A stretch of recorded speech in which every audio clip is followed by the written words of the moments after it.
अलैकुम। ऐसा ये दौर आ गया है कि कोई किसी का हमदर्द नहीं है।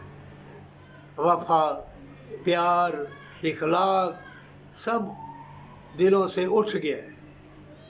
अल्लाह की रहमतें, बरकतें, ज़मीन में जितने ख़जाने उसी तरह हैं, लेकिन कुरान में अल्लाह ने फरमाया है क़यामत के रोज़ अल्लाह इनको अंधा उठाएगा।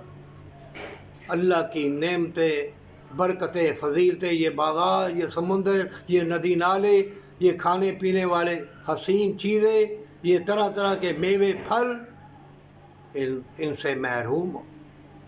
ये जो इस्लाम और इंसानियत के दुश्मन है तुम्हें जहर देंगे, क्योंकि तुम बदकारी, बेहयाई और तुम्हारे दिल में तकब्बर और दौलत के पुजारी जो होंगे, दौलत भी उसको मिटा डालेगी। हर चीज़ मिट जाएगी। 12-12 कोस पे दिया जलेगा, चल जाएगा पता। जंग ऐसी फैलेगी, मौत से पहले मौत, और बेहिस लोग और मक्कार अय्यार लोग, बेलबास लोग, घर में कुरान, माँ बाप, हर एक को सताया जाएगा। रिश्ते नाते तबाह बर्बाद।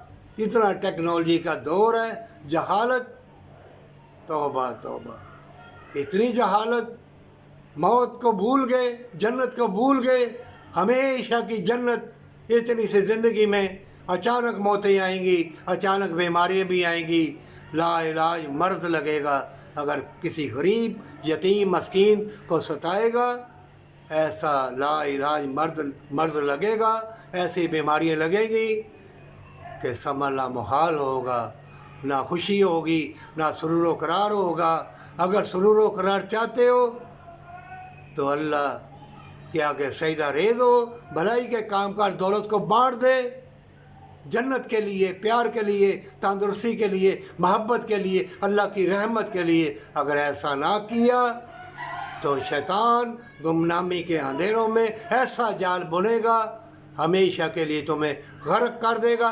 तौबा की तौफीक भी नहीं मिलेगी। मरने से पहले जल्दी कर, तौबा कर ले और माँ बाप से प्यार।